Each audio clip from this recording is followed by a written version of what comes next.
Sudah banyak makan korban di rumah.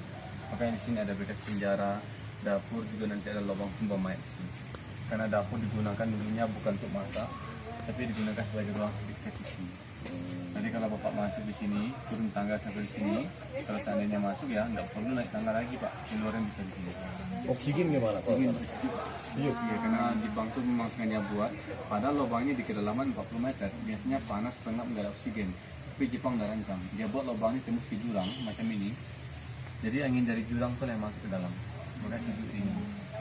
Kalau ibu bapak masuk paling lama 15-20 menit. Dan kalau ragu masuk bisa gunakan jasa pemandu, saya mau pemandu di sini pak. Jadi untuk menyerangkan sejarah lubang Jepang, juga biar masuknya nggak bisa. Karena lubang ini kalau diperhatikan kayak sabirin pak. Berani masuk? Enggak. Kalau masuk nggak balik sini lagi, keluarnya bisa di bawah sekarang. Jadi pengunjung masuk nggak perlu naik lagi, keluar di bawah. Jadi bisa jemput di bawah.